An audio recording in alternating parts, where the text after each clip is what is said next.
Hello, welcome. Grab a cup of coffee and watch me pour out all of my junk for 20 minutes. It's gonna be great. It's gonna be great. We're gonna have a good time. Honestly, as I stated in the last video, if this is going to impact one person, it's worth it. But I'm not necessarily doing. Good grief. These text messages never stop. I'm not necessarily doing these videos for you guys. It's just easier than writing. Sometimes it's like I write and nothing comes out. I actually enjoy writing. It's writing a journal is just not the way I process emotions. Verbally talking about them, I do. And then after it's like if there's a clogged sink, you know what I'm saying? Talking about it in a safe space is like the Drano. It clears it out. And then song, like music and writing music is the way I express my emotion, you know? But the initial way to realize that there's something wrong, I gotta talk about it. But there are sometimes I just go straight to music. Sometimes music just reveals an emotion or a state of being that you've been in for a long time, but you didn't realize it, you know? So that's where I'm at. Last time I talked about my grandfather, and I just got back from his funeral. It was okay. It was good. Very simple, straight to the point. To be honest, I preferred his funeral more than others because, you know, in a lot of black funeral services, that we call it homegoings, and that homegoing will take all day. And it's great. It's great. But, you know, I also kind of just want to get home. This was very, like, to the point.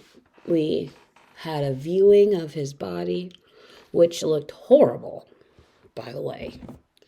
I'm making this known now. When I die, don't view my body. Burn me up. Ashes to ashes, dust to dust. Burn me up. Sprinkle my ashes. Do what you want with it. Funerals are for the living anyway. So however you need to grieve and process, you do that. But, like, remember me, who I was. Don't do a viewing like that. So where my last image is you all wrinkled. No, I can't. I can't do it. I can't do it. I won't be here. I'll be dead. Okay. Where was I? Yes. Oh, goodness, my back. Ow. I am pushing myself to talk about the hard things. I think I stated in the last video too. I so quickly go to humor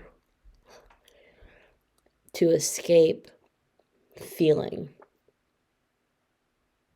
anything. Because it's better to make someone else laugh and get a taste of their joy from your joke than feel any type of pain.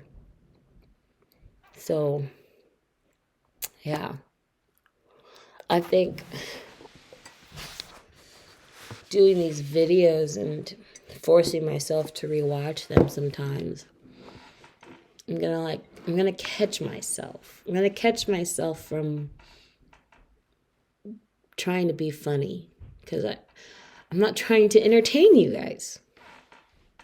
I'm here to heal. and to be honest with myself. And I'm honestly not okay. And I haven't been for months. And I thought that this video is going to be about my weekend and processing my grandfather, but I think the death of my grandfather just kind of opened a can of bigger, badder worms. Yeah.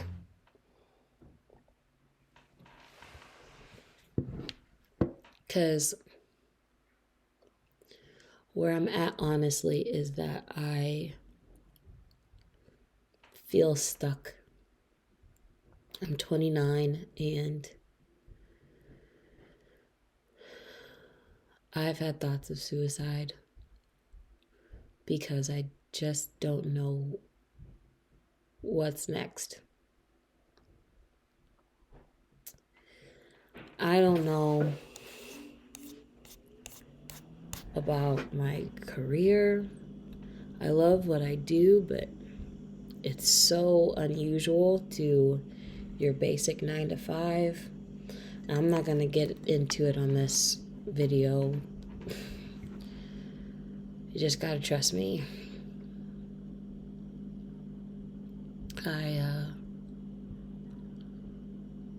I just feel stuck. I'm single.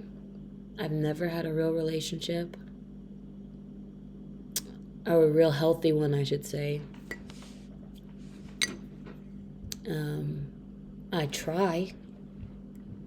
God knows I try. If I have to download another stupid app, I'm gonna kill. I was gonna make a kill myself joke, but I actually did deal with that, so I'm not gonna joke about it.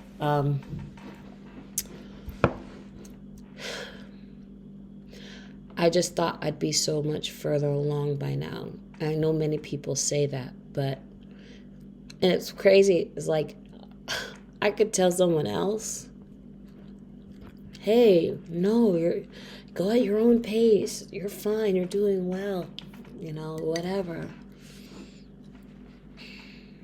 But when it comes to me, I'm always harder on myself than I am with other people. And the reality is that I feel stuck because I feel like I should be better than where I'm at. I don't own a house. I'm not married. I don't have kids. I don't even know if I desire kids anymore. I love kids, but do I want kids anymore? I don't know. And if I don't, will I regret it? Will I be a disappointment to my family? I don't know. And then, statistically speaking, black women are least desirable out of every other woman in America. And I try so hard not to grab hold of it and believe that that's going to be my story, I really try to be like, well, no, I'm going to, that's not me. Statistics can be warped. That's not me. But then, I try. And I either get met with men who only want, sex. And that's not me. Or ghosted once they realize I'm a Christian. Or I should say a practicing one. Like, I'm legitimately, a believer who tries to walk by the standards of Scripture. And it's like, I just feel hopeless sometimes that there's really going to be someone out there for me. Because in all of my situationships before, I'm the one that tries. I'm the one that pushes and sees where it can go. And it always comes at the expense of my own self-worth, like my dignity. We're just waiting around for that person to either be better or to like see my worth, and it never happens.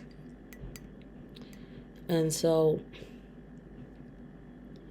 it hits harder because you're like, God, am I ugly? Sorry, that was a joke from SpongeBob. Okay. No jokes.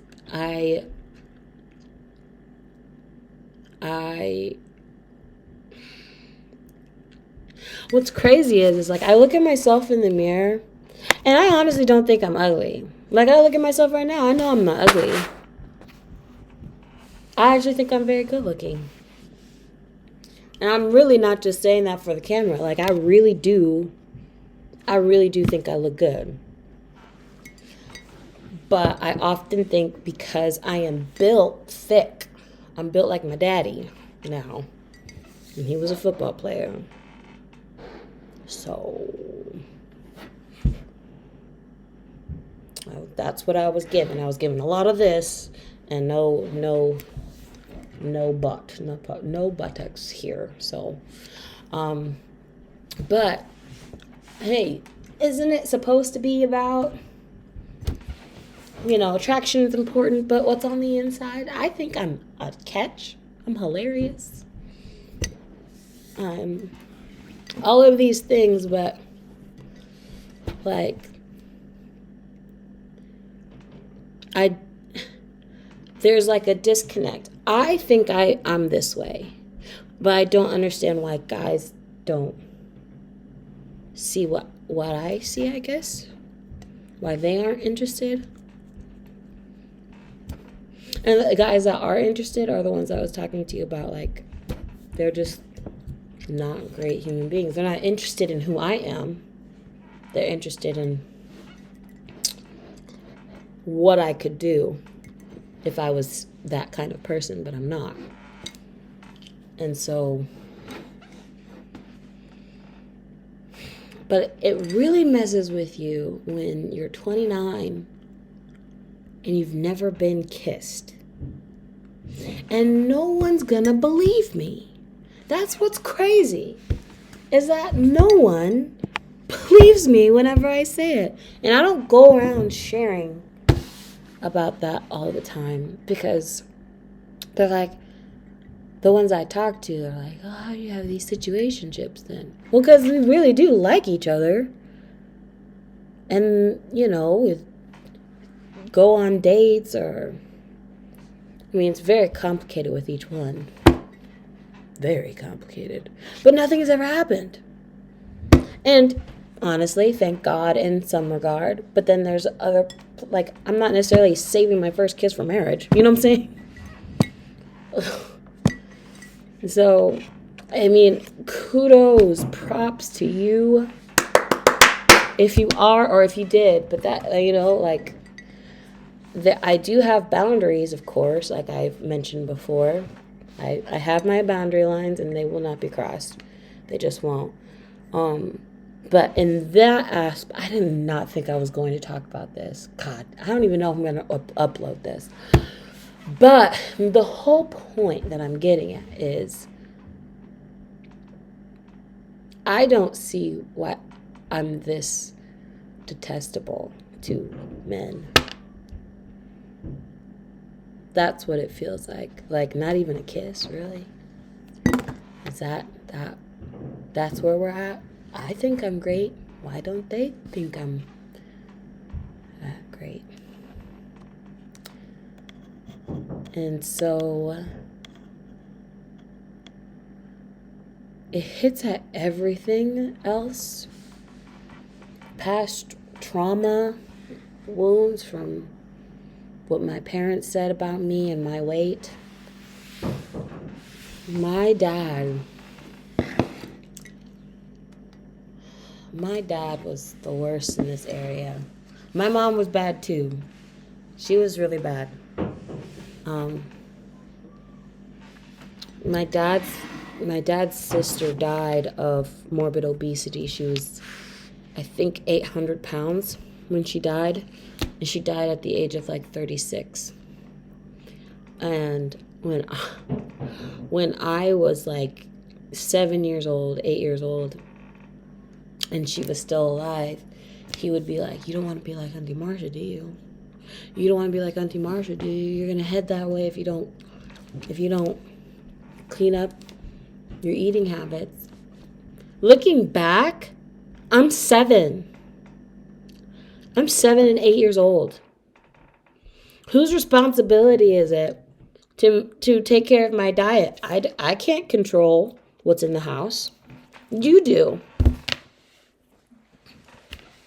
So to have that conversation with your daughter and then only put potato chips and popcorn and have pizza every single Friday night like clockwork. Yes, I remember it. Wiener Schnitzel, which was a fast food joint back in the day. We would have it every Wednesday, eat either that or McDonald's because it was quick right before church. You're telling me we're going to have that kind of lifestyle and then put the responsibility on me for getting big? How screwed up is that? And how messed up to talk about your sister like that? Because then, the same breath, he will say that, but then, like, all of his brothers would enable her, not get her help. You know, she was bedridden. And I really apologize to my cousins that, God forbid, they ever see this video. Like, your mom died, and I'm so sorry. So please know, like, I'm not saying this to speak ill of her or of you guys. This is strictly talking about what my dad said to me. You know, so if you want to have beef with my dad, go ahead and have beef with my dad. This is what he said to me. And it's awful that he said that, but it was true. But my mom said the same thing. She would use her as an example too. And, you know, when the rest of my siblings got ice cream, like scoops of ice cream, my dad gave me a teaspoon and be like, here you go. That's it for you. Oh, God, that's so messed up. I was like 7 or 8. And looking back at it, like looking back at pictures and stuff, I was chunky, but I was not obese. I wasn't. You know? And even if I was, I was too young to have that responsibility. That is on you as my parents. And it's crazy how I still carry that with me. I still think of Auntie Marsha when I look in the mirror. Oh, I don't want to be like her, so I'll go without meals. That's crazy. But then I get too hungry and I'm like, forget it, I'm always going to be fat, so I'll binge. Then I'll hate myself for the next day. I want to restore my relationship with food, but I literally don't even know where to begin. I don't even know where to begin because each time I go on these cycles of like, yeah, I'm going to get it right. I'm going to do this. I'm going to do that. I'm going to go on this diet. I'm going to be vegan. I was vegan for like a month and then I couldn't do it anymore because I love meat too much. Every time I do it, it like lasts for a couple weeks. The longest I've done it was when I was on Optavia for 3 months and I lost like 60 pounds, but I gained it right back a few months later because all of this stuff with my family started happening. And it's like when triggers start happening and family stuff happens or trauma wounds open up, all this stuff, I go right back to my unhealthy habits and I don't know how to break this cycle of my unhealthy relationship with food. I just don't. I don't. And there's this part of me that's like, is it ever fixable? I'm 29 at this point, you know? But there's this other side of me that's like, I'm so done with the effects of it because right now, as we speak, I have such severe back pain, it's not even funny. My knee, I tore a tendon in my knee a few weeks ago when playing football. My bra wire broke yesterday, and that's the third one this year. And it has to do, I know it's because I'm gaining weight. I know it. I know it. Does that hinder my beauty? No. But I'm tired of feeling like shit. I'm sorry. But it's the truth. I'm so tired of feeling awful. I can't even sit properly because I'm so much pain right now.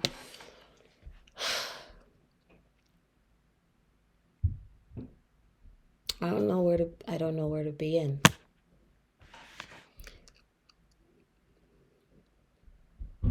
Yeah. My mom, she still has a horrible relationship with food and self-image. You know, because she'll be like, oh, don't take pictures of me, because I'm a very nostalgic person, and so I want to record things, I want to take pictures of things, because when I'm older, I want to be able to compile all of these things and remember. And I know my mom's getting older. I know that she'll be 65 in a couple of months, and you know, I have a decade or two left with her, and I want to remember her the way she is. And she's not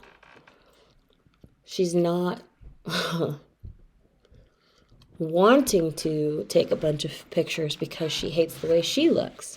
I'm fat, I'm this, I don't like how I look, all that stuff. And I get when there's days, you have days that you're not feeling good, you're not feeling up to par, all that stuff, but that's not the case with my mom. She's always like that. And I just told her, I was like, Mom, when you say stuff about yourself like that, what makes you think I'm gonna have a positive look of myself? I'm like, don't you want me to love myself the way I am, And that's with, yeah, I know you want me to take care of myself, eat healthy, all of these things, but then I see you down 3 things of ice cream and then talk bad about yourself and your unhealthy relationship with food. And how am I supposed to be different? Now, me being 29, I'm old enough and I take responsibility for saying, I don't have to follow in those footsteps anymore, I can do the hard work necessary to be sure that's not going to be my life nor the life of my children. But man, is it hard to fight those demonic thoughts when your mom thinks that about herself,